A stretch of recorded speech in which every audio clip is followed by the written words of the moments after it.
Hello, my name's Delton Chen.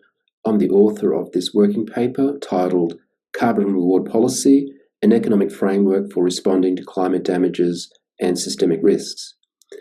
This video is to provide you with a very quick introduction to this working paper.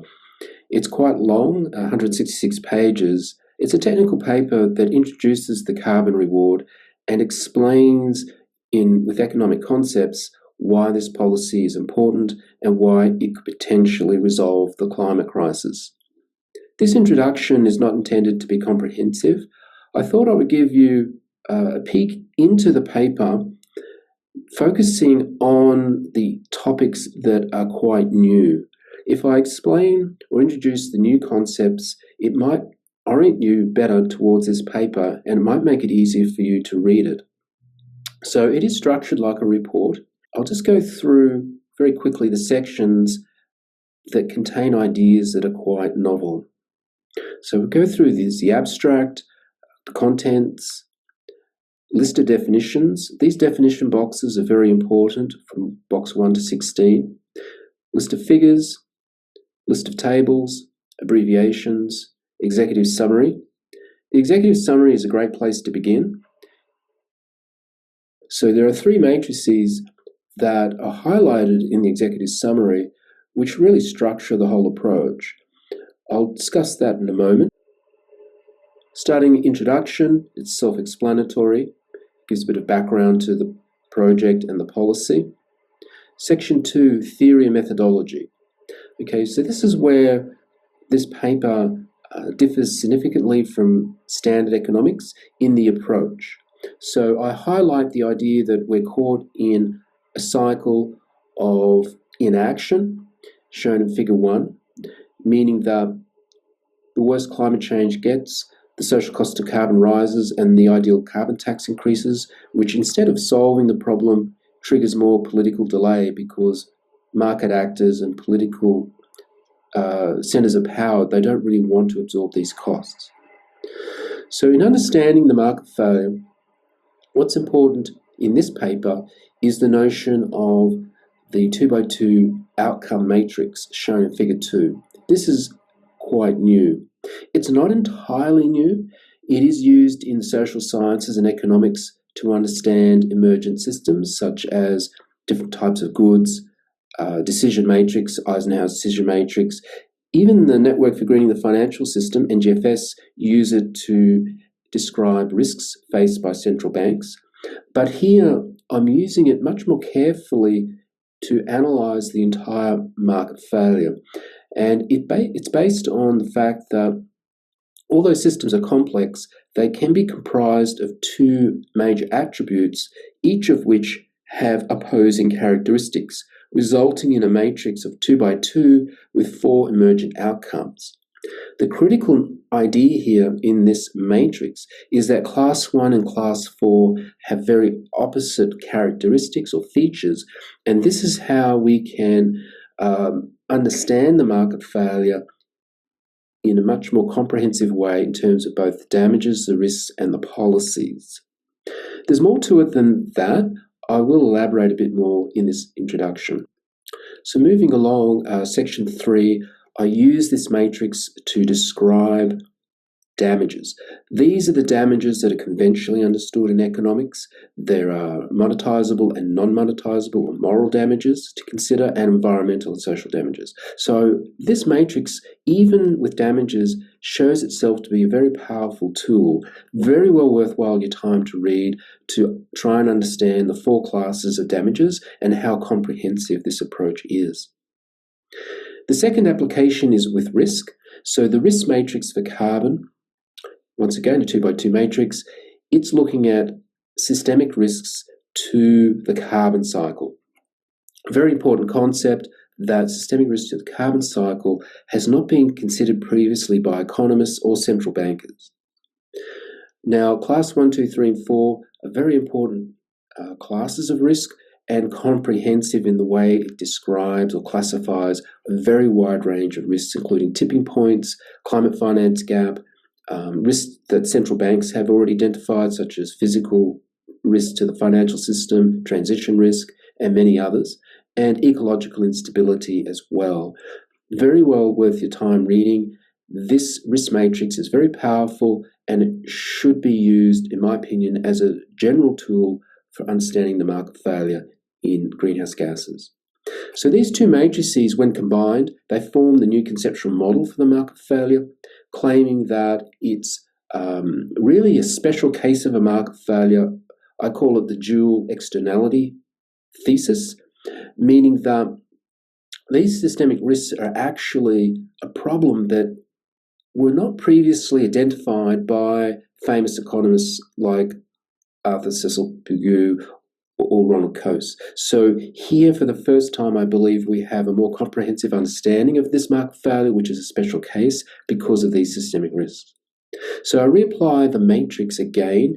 This is in section 4 to show how the matrix can describe 4 classes of market-based policy. And these are the major policy types: Class 1, carbon tax; Class 2, cap and trade; Class 3, subsidy.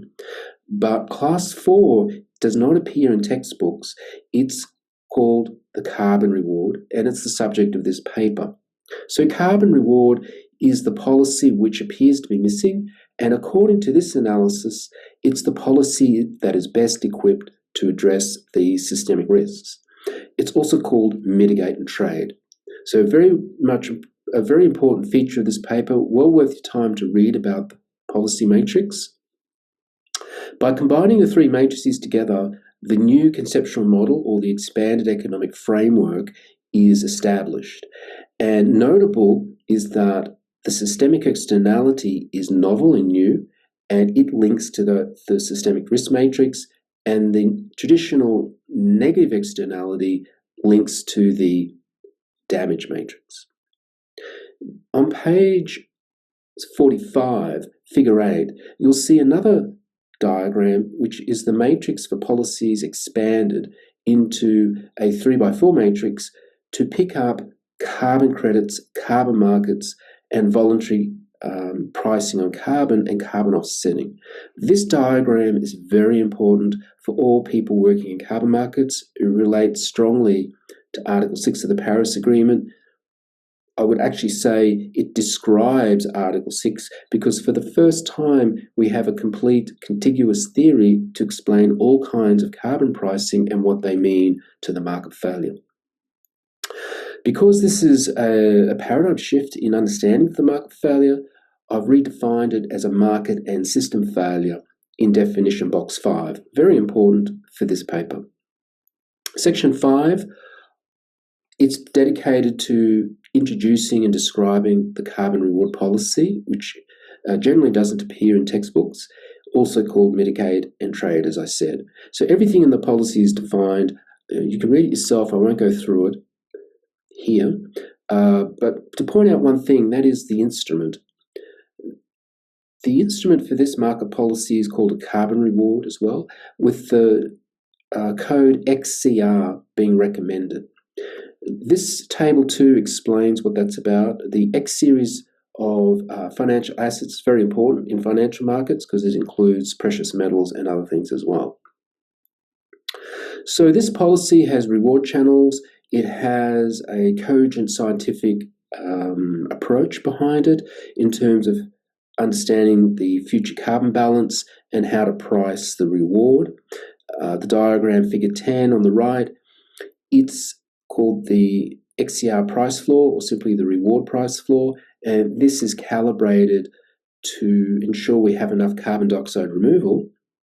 And this price signal would also be used in flexible ways to price conventional mitigation as well as carbon dioxide removal. So that's explained in terms of channels 1, 2, and 3 in these diagrams and in the text.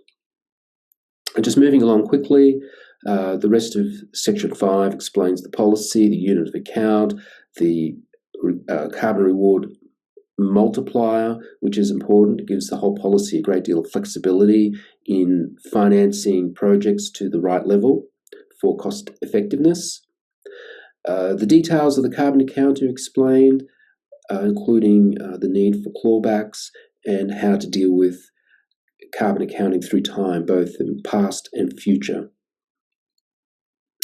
So, Section 6, here is presented a preliminary assessment of the carbon reward policy. Each of the 4 classes of systemic risk are examined, and the policy is analysed with storytelling to evaluate its capability or capacity to address the 4 kinds of systemic risk. So if it can address those systemic risks, all 4 types, then we're in a good position with this policy to actually, in the real world, tackle the climate crisis. Section 6 also provides a preliminary estimate of the monetary inflation that's anticipated. This is incredibly important because many economists or pundits are concerned that such a policy involving central banks would result in runaway monetary inflation. But the preliminary analysis says otherwise. The level of monetary inflation appears to be quite moderate, in the range of 1 to 2%. Given that it's to avoid catastrophic global warming, I think that's actually a very good outcome. And the detailed calculations, or the details for the calculations, are in the appendix. And there are certain assumptions which tend to be on the conservative side. Section 7, system level verification.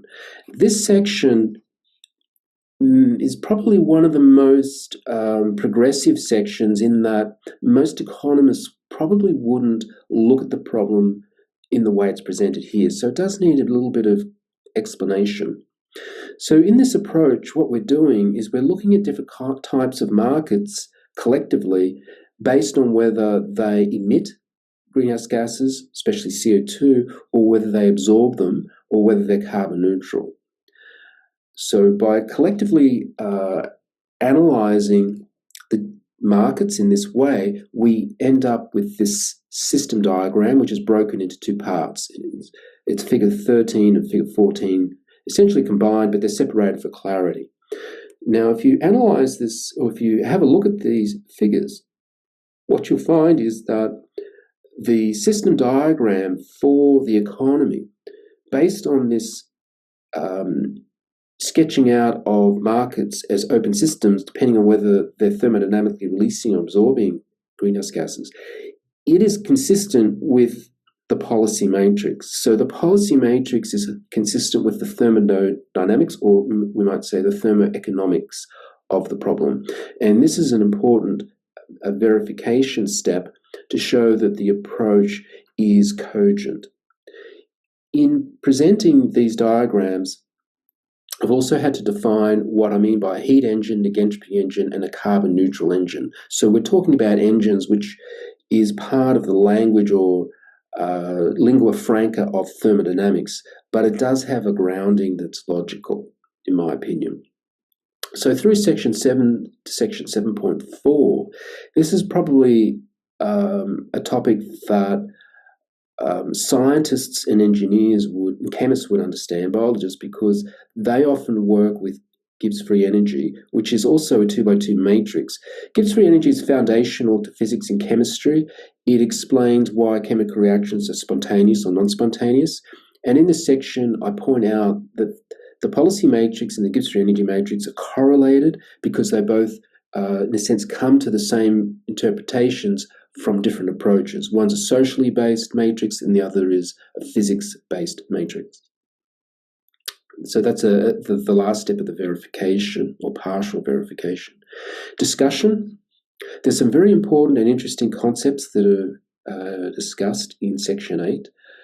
I outline a climate club scenario to argue that the policy can be implemented, it's feasible. I talk about carbon dioxide removal and why the policy appears to be rational and reasonable for addressing that particular problem. With regards to standard economics, I also discuss carrot and sticks and how important that is, and that it's been largely overlooked in standard economics, the synergy effect of carrots and sticks. Very important topic is the way I look at systemic risk as coming from systems. If you look at the system level diagram and the analysis of the matrices, they all are based on systems. And I argue that the systemic externality is emergent from those systems. I then go into the Coase theorem and Pegue's theory, which is standard in economics. And I show how the matrix approach ties them together in a very symmetric and orderly way. This is in figure 16. So those people who are watching this who are economists, scholars, academics, you might find this very interesting because it really reveals how the matrix, it seems to explain so many observations and loose ends in economics that never really quite made sense. But here, I feel, I'd like to hear what you think, but I feel that it pulls these ideas together in a very cogent way without contradicting any previous scholarship. It's very much backward compatible with the original theory of Coase and Pegu. The discussion then goes on to explain how this approach can resolve the debates between William Nordhaus and Lord Nicholas Stern, and also Weitzman. So Weitzman was interested in risk as well, systemic risk or catastrophic risk, and Stern was interested in the discount rate. So I discussed those points in considerable detail to explain at the conceptual level how this approach can resolve those debates. There are knowledge gaps, which I then discuss also in Section 8, including a new social principle, the carbon reward. I clarify how this social principle ties into central bank mandates. Then I discuss growth. So green growth versus degrowth, very important debate or discussion in today's progressive economic narratives. Here I offer carbon balance growth, or carbon balance agnostic growth is a third option. And this option is explained in terms of its system level physics and how it ties back to the policy matrix and the whole paper. So here we have another economic development option. It's not degrowth. It doesn't have to require revolution. It's simply introducing new mandates to central banks and new policy, which I think has feasibility. So there are recommendations for business planning, for scoping, testing, and piloting this policy, which I would hope people watching this would be keen to help with, because I feel this is urgently needed. Section 9, concluding remarks. I provide my key insights, and I use this section to emphasize some of the ideas which I feel are important in this paper. I think Section 9 is very well worth your time to read. It provides a bit of an overview of what's important, what isn't, including the idea that carbon quantitative easing, which is a monetary program in this policy, is not an example of modern monetary theory. So just to make clear, I think the theory of modern monetary theory is a very good one in that it helps us understand how the monetary system works and central banking. But here we don't apply MMT policy because we don't need it. This is a different approach. It's international, and it introduces a new financial asset, which is the carbon reward, or XCR. So just to complete this introduction, the referencing is there, of course, and then the appendices are also important, particularly for those scholars and academics who want to understand more deeply what's going on here. So there's a section, or Appendix A, which introduces the 2x2 matrix, some examples. Then I provide a technical guide for the social cost of carbon and risk cost of carbon, because we do want to compare them and understand what the risk cost of carbon really means. And so I go to some length to explain what the risk cost of carbon is with some diagrams and conceptual explanations. And then Appendix C compares cap and trade with the carbon reward, also called mitigate and trade. And Section D, finally, it details the steps I made and the calculations and the data sources for the estimate of the monetary inflation. So for those of you who are monetary economists or want to understand how the calculations were done, it's all explained there. And I do ask people to give feedback on the monetary inflation. I would love to see some more professional and more accurate estimates undertaken through software integrated assessment models and so on. So that's the end of my introduction to this paper. I hope you found it useful. Please reach out if you have questions. You could write to me at author@globalcarbonreward.org or delton.chen@globalcarbonreward.org. Thank you so much for your help. Thank you for your interest, and I hope to meet you and speak with you one day about this paper. Thank you. Bye-bye.